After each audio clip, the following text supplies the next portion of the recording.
Now we know how you got into using CBD. Can you talk to us a little bit about how we can use CBD to support anxious dogs? How can CBD help? So it depends on why they're anxious. So, Fourth of July in the States coming up, a lot of dogs are afraid of fireworks. That might be a situation where it's kind of a one off. Don't start it the day before. 3 to 5 days before an event that you know is going to be a trigger is a great way to give it, if there's a specific time that you're worried about. Quite honestly, most of the dogs that we see have sort of generalized anxiety, and it may be because their owners were home during the pandemic and now they're back at work, and these dogs are left alone and they don't really know what to do with themselves. Or cats, we see the same with Yep. cats. In that case, what I recommend is you start with a loading dose, give it for a couple weeks, and then play with the dose. See if you can decrease it. I think in a lot of these animals, you could probably half the loading dose and get the effect, but every dog is different because they all absorb it differently. Yep. And it's poorly absorbed anyhow. So you do have to kind of play with the dose, but the loading dose that we recommend for anxiety is 2 milligrams per kilogram twice a day. But I think a milligram per kilogram twice a day for a lot of dogs is probably fine, and maybe even less. So it is something you have to play with, but it's best, in my opinion, it's best given twice a day, every Yep. day, not just when you think they're going to have a trigger. Yeah. Could you talk just briefly about all the other benefits of CBD? Because it's not only good for anxiety, right? Oh my gosh, no. So one of the things that we're finding that is very beneficial, in fact, what most of the publications out there would show is that it is really good for osteoarthritis. We can't Yes. say that. Like I can't say that it's anti-inflammatory. I can't say that it can treat osteoarthritis since it's not approved in the US by the FDA. We Yes. cannot make medical claims at all. So we can say might keep your dog calm, but we can't even say that it's for anxiety. So we have to be careful. I It's know. I kind of know. crazy when they've done a whole lot of research in Europe that shows that it does work for anxiety. And it's kind of crazy when there's a whole lot of other basic research that shows that CBDs and cannabinoids do have anti-inflammatory effects. That's the game board we're on, right?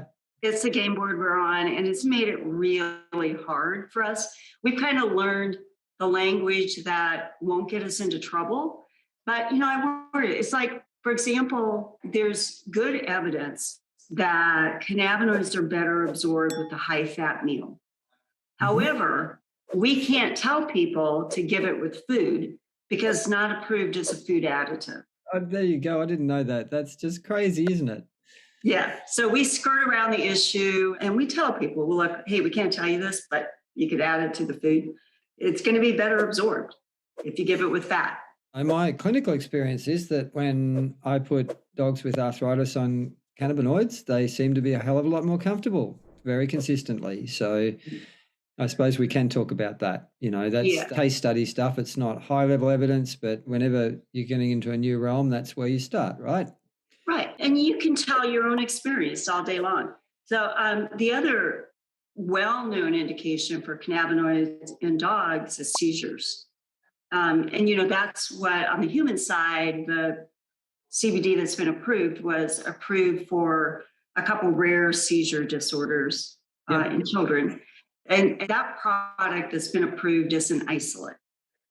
And there are a couple reasons I wouldn't give it. Let's talk about isolates versus whole plant extracts and the pros and cons of them for a minute, because that's important, right? That is important.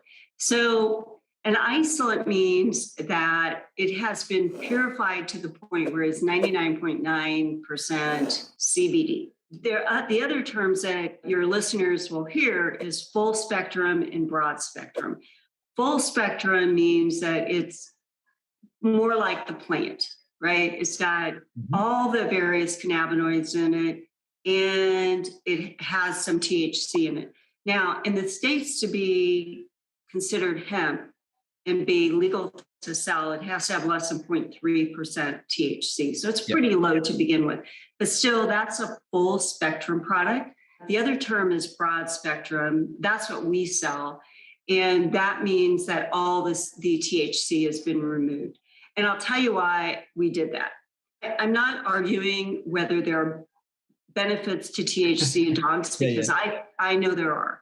I have a friend who's a veterinary oncologist, and she sees dogs with really severe bone pain, and she uses a combination of CBD and THC and CBG all the time.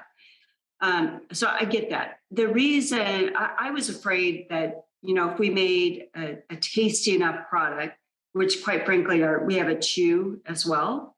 Can't call it a treat. That would be illegal, but we can have a chew look like a treat. Can't look like a milk bone or anything like that. But if it's a treat, if it's a chew, we're good. Chew is actually quite tasty. And in fact, my 1.5-year-old Labrador got a jar of the chews off the counter, unscrewed the lid, and ate 100 of them, which was, he was dosed several hundred times more than what he should have had. Typical Labrador will eat anything, but he didn't have any adverse side effects from it. And it was at least 100 times his recommended dose. So I'm really comfortable saying it's safe at even incredibly high doses. But back to your point of why broad spectrum versus isolate.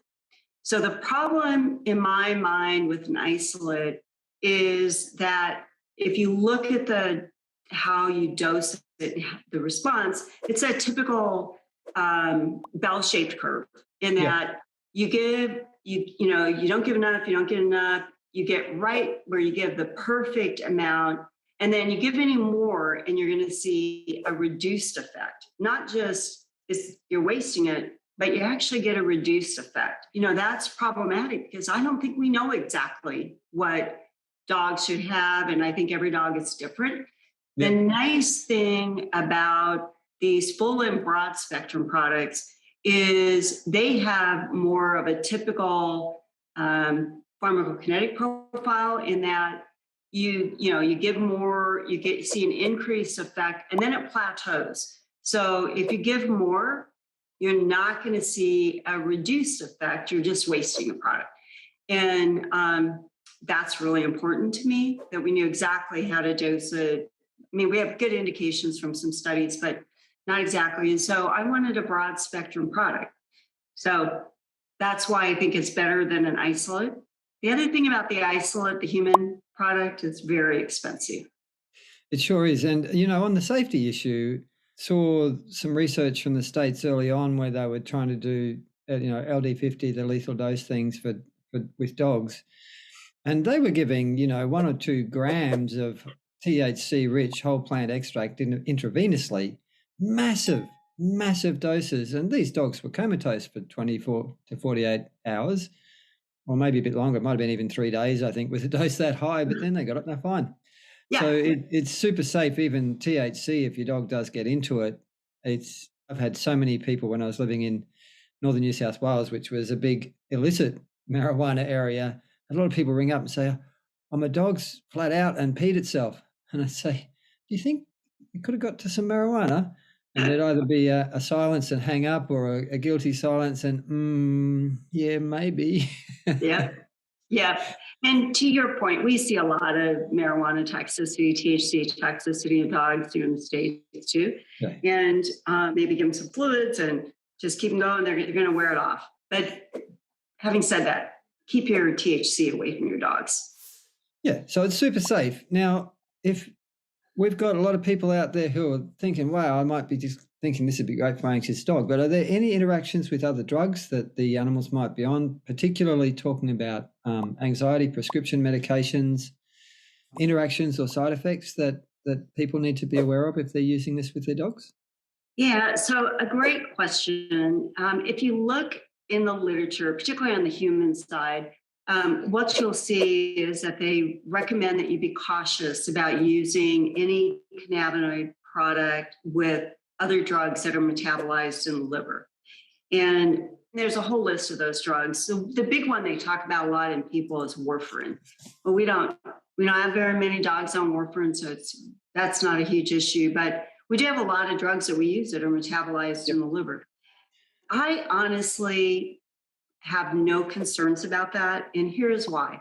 I think a lot of that came about because when they initially started doing the testing in dogs, what they found is that there was an elevation in alkaline phosphatase. So as you know, that's a liver enzyme that could indicate damage to the liver, or it could just indicate that the drug is being metabolized by the liver and activating enzyme. I think that is what is happening with CBD because we don't see elevation with the other liver enzymes. It's really just alkaline phosphatase, and it's not in even every dog. So I'm not very concerned. I get a lot of questions about, can I give it with nonsteroidals? Can I give it with whatever? And the reality is we have not identified a drug that you can't give it with. That's not to say that there aren't ones out there. Yeah. Maybe we just don't know enough yet. But have you identified a drug you wouldn't give it with? I haven't. I think one thing that I'm aware of is that the cytochrome P450. So, there are some other prescription drugs that if that has affected can potentiate the other drugs. So I tend to drop down the dose of NSAIDs. If I'm on CBD and NSAIDs, I'll drop the dose down to about 80% of the normal recommended dose rate of the NSAID because of that sort of synergy effect that you get. And if I've got a dog on polypharmacy, like a dog that's got a lot going on and is on multiple prescription drugs, I'll tend to start at a very low dose and titrate up. Now, that's just me being super cautious, right?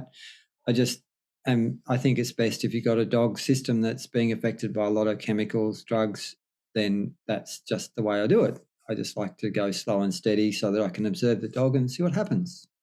That's the old goal, low and slow. And I understand that. One of my concerns, frankly, is that if you start too low and the owners don't see a benefit, they may give up on the product before they've even given a dose that is adequate. And understand the owners before I know where I'd recommend. But I do agree with you. In fact, like if they're on non-steroidals or gabapentin or whatever, what we do know is that we can likely decrease the dose of whatever that other drug is and see the same outcome, and eventually maybe even take them off of it completely. And so that is one thing you have to work with the owners. You have to tell them, look, we're gonna start decreasing some of these other drugs and see how your dog does.